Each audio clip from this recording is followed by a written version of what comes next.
Hey, what's going on, everybody? Once again, this is another quick episode for everybody that is tuned in. Just giving y'all a little bit of information. What's going on? What's going on, Arturo? I see you out of H-Town, high school classmate.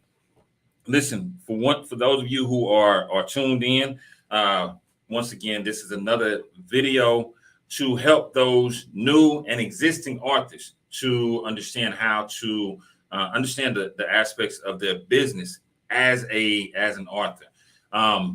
For those of you who may not know me, once again, my name is Ray Destin Jr. I'm the founder and CEO of BOBM Publishing LLC. We are a full service publishing house that has helped over 265 authors, 268 exactly, to become Amazon #1 best-selling authors. So once again, if you tuned in with me, go ahead, drop a comment, let me know you're here. And once you drop a comment, do me a favor, hit that like button, hit the share button, and let's get to business. So I hope you got your pens and pads out, because this one is going to be another good one filled with information to help you become the next bestseller out there, right? So for the first thing, today I'm talking to you all about the legal aspects of your business, the legal aspects of your business as an author. And a lot of people think, well, I'll become an author and, it's just a book. No. You actually have a business that is opening up doors for you. So you have to protect that business as much as you possibly can. So I'm going to go high level. I'm going to give you the answers, and then I'm going to break it all down once again, like I do on each one of these videos, because I want you to be more prepared for what's coming in your future. So legal aspects of your business. One of the first things is making sure that you have your copyright and your ISBN together. I'll talk about that a little bit more in detail. Those are the first two things that actually help you to become legally protected for protecting your work. It is your art, it is your craft, so you want to make sure that it's protected. Next is your contracts. Make sure your contracts are in order. Make sure your invoices are in order. Plagiarism is a big thing with authors. You want to make sure that your quotes are quoted and cited properly, so that other people don't come back and say, hey, you used my stuff, you owe me this much money. Be very careful with that.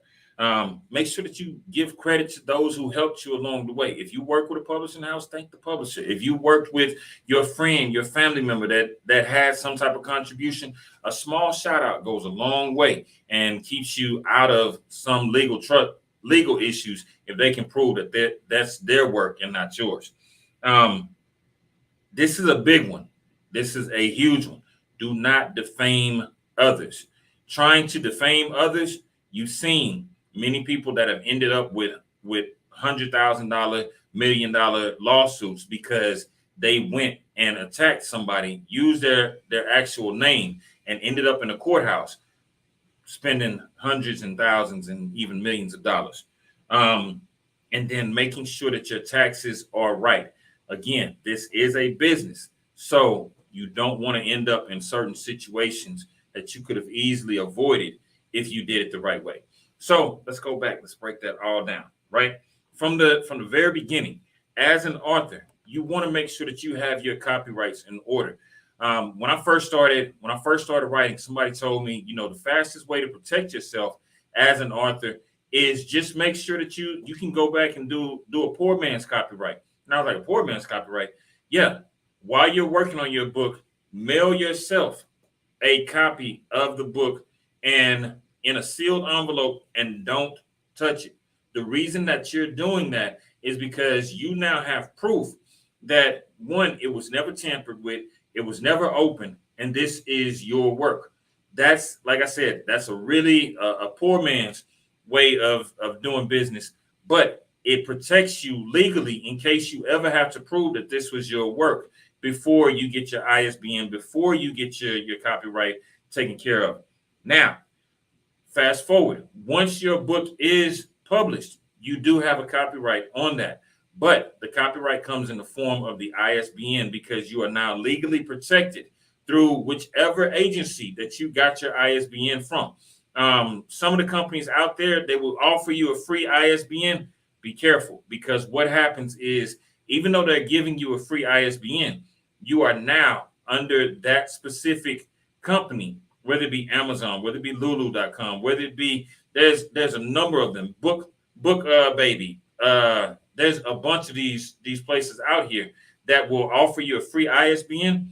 And what that free ISBN is doing is actually locking them into an agreement with you so that your book is actually their property now.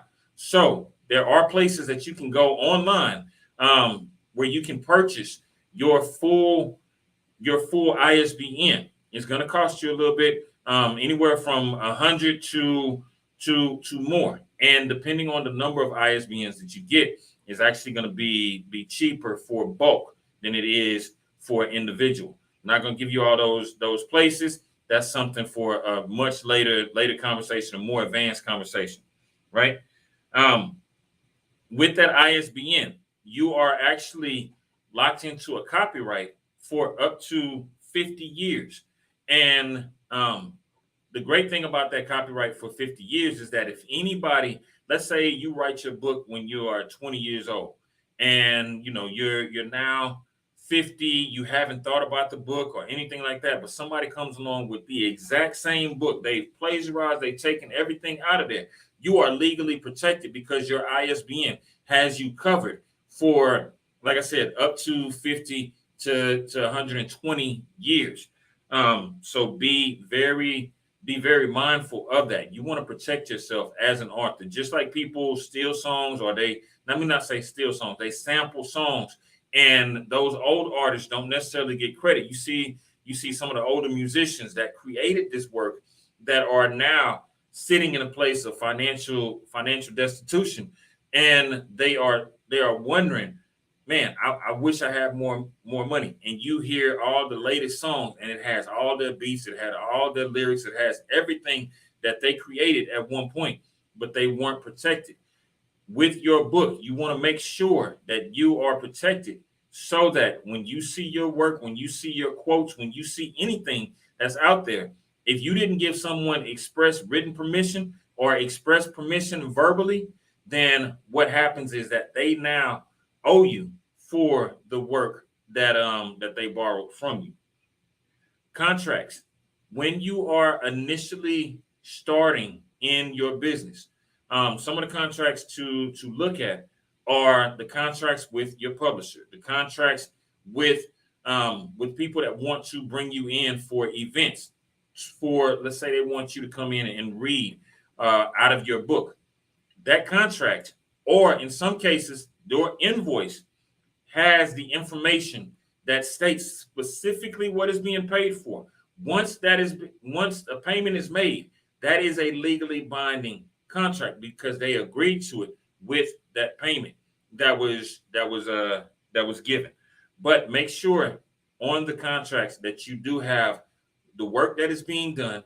If you are going in to read at a school, make sure that you have something that says, I am going to read for 15 to 30 minutes for this fee. Because those specifics, if they say, well, we want you to speak for an hour, guess what? It's not inside of that contract. Anything that's outside of the contract now comes at an additional cost. And that's how you protect yourself legally with that contract. With that invoice, again, the same thing. Don't necessarily have to have that contract if that invoice has the specifics that are covering inside of the details that are inside. Let's go back to plagiarism. And this is big for authors. True story. One of our authors they had a Michael Jackson quote. So my editors reached out to Sony specifically and said, hey, we want to use this song lyric in the author's work. Sony came back and said, sure, you can use that in the work. It's going to be $1,000. It was less than 3 lines of text that was going to be included. But because they had their specific price They knew this isn't the likeness of someone. This is the exact replication of their words. Our authors had to go back and change the phrasing, had to change the messaging behind it. So make sure that you avoid plagiarism. When you do quote someone, try not to bring an entire chapter from somebody. Try not to bring an entire page. A poem, that's fine. I want to say a few paragraphs, that would be fine. A few lines would be fine. But at the end of it, make sure you quote who it is from specifically, and make sure you use a proper citation. That way, you're not plagiarizing them. You're actually sharing their works, but you're also giving them proper credit. Because as an author, again, an author is just like an artist. You have to protect yourself legally in those situations. Crediting those who help. Again, if your aunt was the one who edited your book, go ahead and list her name and say in the acknowledgments, I want to thank Aunt so and so for editing this book. You did an amazing job. I really appreciate that. A simple thank you goes a long way, because in the long run, they may not want any financial gain from it. They may just want you to acknowledge the fact that they did something to help you. Like I said before, if you worked with the publishing house, in your acknowledgments, hey, I want to give a special shout out to my publisher who helped me through this process, who showed me the things along the way that I did not know. Because now, as an author, you're being, once again, you have that spirit, that attitude of gratitude. That attitude of gratitude goes much, much, much further than you can ever imagine. Here's a big one, and I'm going to harp on this one for a little bit because I've seen it in a few books. And authors always that we've worked with, some of the authors have been through some traumatic experiences. Unfortunately, those traumatic experiences involved people in their lives, whether it be family members or whether it be friends of family or whether it just be someone that they knew in passing. And so a lot of times those people want to share specific names of events that happened in the past. Now, as much as it is good to be transparent, sometimes that transparency can go a little bit too far. And what I mean by that is you cannot use someone's specific name if you are sharing information that is less than stellar about them. What I always say is if you are sharing someone that helped you, someone that guided you along the way, make sure you give them an acknowledgement. Make sure that you give them a shout out. You can use their real name, but I would also ask them how they feel about you using their name, because you never know what someone is going through. Somebody that you know as John Doe may actually be James Smith, but because they're in some type of witness protection program, they cannot have their name listed in anything. But when it comes down to destroying someone's character, if you specifically state their name in a document, one, that document can now be used legally in court. If it's stated verbally and you are on a rant and you say, I don't like so-and-so because of this or because of that, guess what? So-and-so can sue you because you are now expressing an attitude towards their character. You're now expressing something that may cost them their livelihood. And if it costs them their livelihood or it changes the dynamic of their life, then they have the legal right to take you to court. So be careful about how you share facts and how you share events. Now, if you are borrowing from someone's, let's say you borrow from a movie, you describe a character and that character fits the description of LeBron James, or that character fits the description of Denzel Washington. They may not even be concerned with it, but if you turn them into the bad guy and they look at it and they read it and they say, wait a minute, this character sounds a lot like me. That is something that you want to avoid. Be very careful and tread a thin line when you are looking to defame or hurt someone's character, because they may have moved on with their life and be in a much better place. You never know what somebody is going through at the time that you are experiencing your dealings with them, right?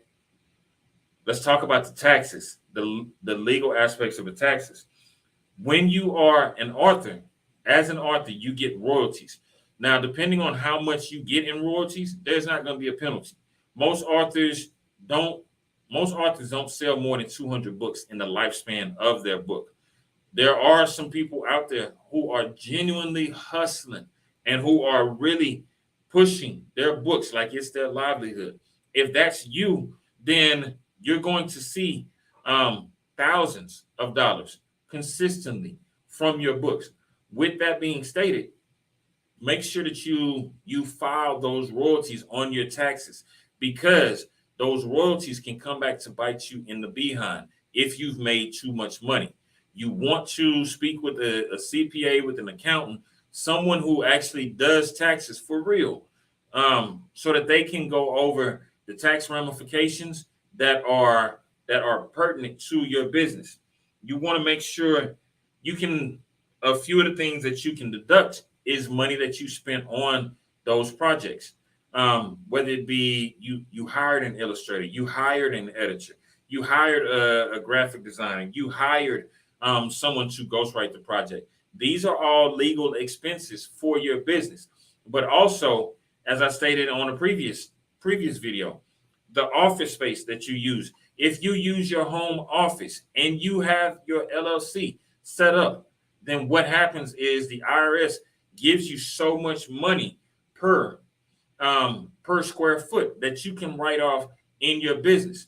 The other part of that is mileage. If you are traveling to and fro to take care of writings, if you need to meet with someone, those things are write-offs. The meals that you spend while discussing business, those are write-offs. The gas, that mileage is a write-off.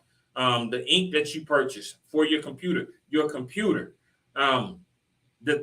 video camera. If you're using those for business, then they can be deducted, because these are things that you had to use. The software that you use, Microsoft Word, Google, if you're paying for a Google subscription, if you're paying for any of these things, these are actual expenses that you can deduct. And then make sure in any state that you know what the sales tax is for your state, because if you are charging people that sales tax, you got to give it right back to the old dude with the gray beard. And I'm not talking about myself. I'm talking about Uncle Sam. He wants his money back. So when it comes down to it, as an author, you have a business. You don't just have a book.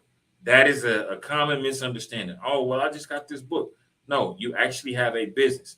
And as long as you have a business, you have to make sure that you're protecting your business as such. And so the things, like I said, that we just went over, your ISBN and your copyright, those are things that will protect you legally from people plagiarizing your work or people completely stealing your work. The contracts and the invoices. The contracts and the invoices come in handy when you are being brought in to speak, when you are being brought in as a coach, when you're being brought in to do other business that pertains to your books. Those invoices will state, let's say somebody has a bulk order from you. You want to include the number of books. You want to include maybe the time limit that it's gonna take to get there, and you want to include the specific book name that you're sending in there. That way, you're protected as long as you do everything that you stated that you were going to do. Because once that payment is made, that is when it becomes a full legally binding. It becomes a full legally binding document. Make sure that you avoid plagiarism by quoting people properly and making sure that you have your citations in order. Credit those who help you along the way. There's nothing the common phrase is self-made. Nobody's self-made. Everybody has somebody. Everybody has somebody that helped them along the way. Make sure that you credit those people who helped you. Keep that attitude of gratitude. It'll take you a long way. Do not defame others. Just because you had a bad experience, or just because what's going on, Nisi? I see you.